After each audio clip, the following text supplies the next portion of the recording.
साथियों नमस्कार, कैसे हैं आप सब लोग। मजामा केम छो कसा आहे। आप सबको जय श्री राम, जय बालाजी की। साथियों आज हम पढ़ेंगे सेक्शन 44 BNSS को। BNSS म्हणजे नागरिक सुरक्षा संहिता 2023, चूँकि भारत में लागू है इसलिए पूरा नाम क्या हो गया इसका, भारतीय नागरिक सुरक्षा संहिता। साथियों कानूनन कोई व्यक्ति जिसके पास लॉफुल अथॉरिटी है अरेस्ट करने की, वो उस व्यक्ति को अरेस्ट करना चाहता है जिसके विरुद्ध कार्रवाई के आधार बनते हैं, तो वो किस प्रकार उस पावर को एक्सरसाइज कर सकता है और क्या क्या राइट्स अवेलेबल हैं उस पुलिस वाले को या अन्य किसी व्यक्ति को जिसके पास वारंट ऑफ अरेस्ट है, जिस बारे में प्रावधान है सेक्शन 44 BNSS के अंदर। पढ़ना चाहोगे ना तो एक कॉपी और एक पेन लो, फटाफट लिखो जो लिखा रहा हूँ। सबसे पहले आप लिखिए search of place entered by person sought to be entered, कि ऐसा प्लेस जहाँ पर वो व्यक्ति मौजूद मिलेगा जिसको अरेस्ट किया जाना है, और उस प्लेस का सर्च कैसे किया जाए उस व्यक्ति के द्वारा जिसको अरेस्ट किया जाना है। सिंपल हो गया। अब प्रावधान क्या है, ये बटे में 3 हिस्सों में, सब क्लॉज 1, 2 एंड 3 क्लियर है। सब क्लॉज 1 किया कि if any person acting under warrant of arrest, की कोई व्यक्ति है जो कि वारंट ऑफ अरेस्ट के तहत जो है काम कर रहा है, या कोई पुलिस वाला जिसके पास अथॉरिटी है अरेस्ट करने की, has reason to believe that, उसके पास कारण है विश्वास करने का कि जिसको गिरफ्तार किया जाना है वो किसी प्लेस में एंटर हुआ है या किसी प्लेस पर मिल सकता है। क्लियर है। तो उस कंडीशन में वो व्यक्ति उस संबंधित प्लेस के इंचार्ज को कहेगा या उस व्यक्ति को कहेगा जो व्यक्ति वहाँ पर मौजूद मिला, रेसिडिंग इन और in charge of that place, क्या कहेगा कि भाई मुझे अपनी पावर को एक्सरसाइज करना है और आपके घर में एक व्यक्ति जो कि अपराधी है वो छुपा हुआ है या वो उसमें एंटर हुआ है, मुझे उसको पकड़ना है, तो मुझे अलाउ कीजिए इस घर में एक्सेस। क्लियर है। और वो व्यक्ति जब उसके समक्ष ऐसी कोई डिमांड रखी जाएगी तो वो रीजनेबल फैसिलिटीज़ जो है प्रोवाइड करेगा, रीजनेबल अपॉर्चुनिटी जो है प्रोवाइड करेगा, जिसको हम सामान्य बात में कहेंगे कॉपरेट करना, तो इफ़ेक्टिव सच सर्च देयर, ताकि ऐसा सर्च प्रॉपर तरीके से इफ़ेक्टिव हो सके और उसको कंप्लीट किया जा सके। ये तो है सब क्लॉज 1, जनरल बात है। पर यहाँ पर एक एक्सेप्शन भी है जो कि है सब क्लॉज नंबर 2 के अंदर। वो क्या है कि अगर उसको एंट्री नहीं मिल पाती है इस तरीके से तो उसके लिए लॉफुल होगा। अब लॉफुल किसके लिए होगा, the person acting warrant of arrest and in any case in which warrant may issue but cannot be obtained without affording the person be arrested an opportunity of escape for a police officer to enter such place and search therein, कि जो व्यक्ति उस warrant को execute कराने वाला है या कराने की सक्षमता कानून के हिसाब से रखता है, जिसमें पुलिस वाला भी शामिल है जिसको अरेस्ट जो है करना है और ऐसा अरेस्ट करने के लिए उसके पास लॉफुल अथॉरिटी है। पर अगर इन सब समस्याओं के चलते अगर वो वारंट एग्जीक्यूट नहीं हो पाया या अरेस्ट इफेक्टिव नहीं हो पाया, तो इस बात की पॉसिबिलिटी है कि वो व्यक्ति जो है एस्केप कर जाएगा, तो उसको ऐसी अपॉर्चुनिटी नहीं देनी है।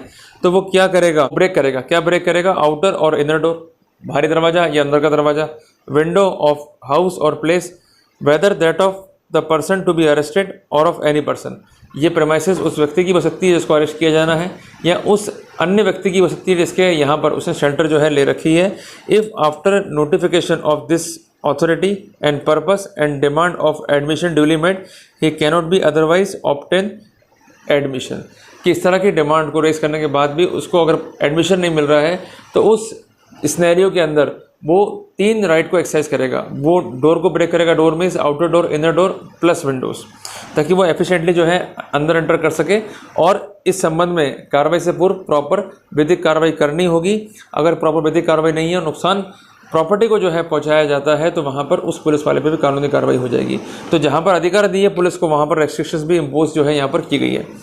इसके नीचे क्या प्रोविजो है, provided that if any such place is an apartment, कि ऐसा कोई प्लेस अपार्टमेंट है in the actual occupancy of a female, और उस पर ऑक्यूपेंसी है फीमेल की, और वो फीमेल वो नहीं है जिसको गिरफ्तार किया जाना है, तो उसका कस्टम ये कहता है कि उसे पब्लिक का सामना नहीं करना है, उसको पर्दे में रहना है।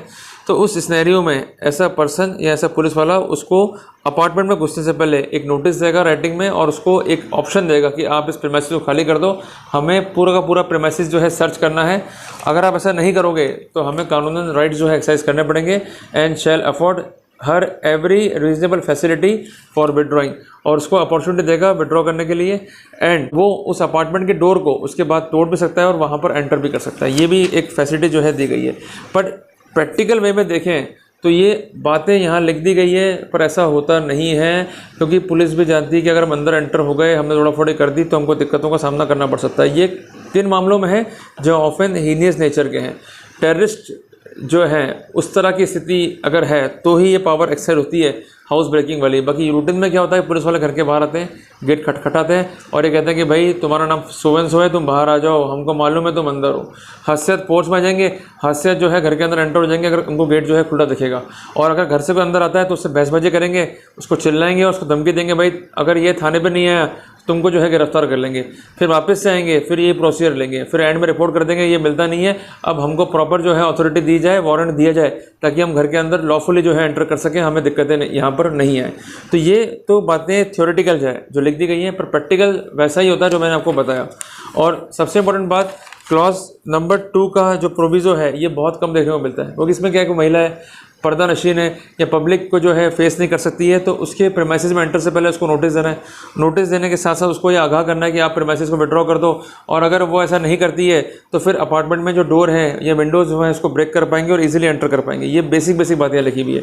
अब आती है क्लॉज नंबर 3 की बात कि एनी पुलिस ऑफिसर और अदर पर्सन, कि पुलिस अफसर हो या अदर पर्सन हो जो कि ऑथराइज है टू मेक एन अरेस्ट में ब्रेक ओपन एनी आउटर और इनर डोर, कि जो पुलिस वाला है वो भी इस तरह से डोर को जो है ब्रेक कर सकता है, चाहे वो आउटर हो, चाहे वो इनर हो, चाहे वो विंडो हो हाउस की, या कोई प्लेस हो जिस सिनेरियो में वो अपने आप को लॉफुल एंटर करने के लिए, जिसमें वो अपने आप को लॉफुल एंटर करने के लिए एलिजिबल कर सके और जिस व्यक्ति को अरेस्ट करना है उसको डिटेन जो है कर सके। तो कुल मिला के सेक्शन 44 को हम देख रहे हैं तो 3 बातें यहाँ समझ में आती हैं कि जो ये बातें हैं वो थ्योरेटिकल हैं, प्रैक्टिकल ऐसा एग्जिस्ट नहीं होता है, बहुत कम होता है। जबकि ये जो प्रावधान है तब स्ट्रिक्टली फॉलो होता है कि जब आतंकवादी गतिविधियाँ जो हैं की गई हैं या बहुत सीरियस जो है ऑफेंस है जिसमें गिरफ्तार करना इस तरह से ज़रूरी है, बाकी अमूमन ऐसा नहीं होता है। और सबसे इंपॉर्टेंट बात है कि जब उन एक्टिविटीज़ में गिरफ्तारियाँ होंगी तो कैसे होंगी कि वो हाउस में जो है एंटर कर रहे हैं, उनको नोटिस दे रहे हैं कि हमको सर्च करना है, अगर फिर भी वो नहीं कोऑपरेट कर रहे हैं तो वो हाउस का जो डोर है, means outer door inner door जो है उसको ब्रेक कर सकते हैं। बट बहुत प्रैक्टिकल पॉसिबल नहीं है, मौके पर रेसिस्ट भी हो सकता है, मौके पर अन्य तरह की स्थितियाँ भी जो है ख़राब हो सकती हैं। तो माहौल ख़राब ना हो जिस कारण पुलिस जो है यूजुअली अवॉइड करती है। पर अगर घर वो लॉक है, पर अगर सस्पेक्शन है कि वो अंदर ही मिलेंगे, डोर जो है लॉक कर रखा है बाहर से, तो वहाँ पर लॉफुल एंटर करने के लिए वो डोर को ब्रेक कर सकते हैं, विंडो को ब्रेक कर सकते हैं। और इसके अलावा वो अब अगर फीमेल है उस अपार्टमेंट में और वो पब्लिक में नहीं आ सकती है तो उसको उस प्लेस से विड्रॉ करने के लिए कह सकते हैं, नोटिस दे सकते हैं, और इसके अलावा वो अपनी पावर को एक्सरसाइज करते हुए उस डोर को जो है ब्रेक कर सकते हैं। इस तरह के सीन जो है देखने को मिलेंगे अगर 44 BNSS जो है एक्सरसाइज होगा। तो थ्योरेटिकल चीज़ें अलग हैं और प्रैक्टिकली बहुत चीज़ें अलग हैं। तो अखबारें मत पढ़ा करो, और थ्योरेटिकल जो चीज़ें हैं वो बहुत कन्फाइंड व्यू में जो है दे रखी है, पर प्रैक्टिकल सेंस में ऐसा नहीं होता है जब तक कि अपराध हीनियस नेचर का जो है वहाँ पर नहीं हो। तो साथियों, उम्मीद करता हूँ कि हमको 44 BNSS के बारे में जानकारी जो है संपूर्ण रूप से मिली। जल्दी मिलेंगे एक नए टॉपिक के साथ। टिल देन, जय हिंद, जय भारत।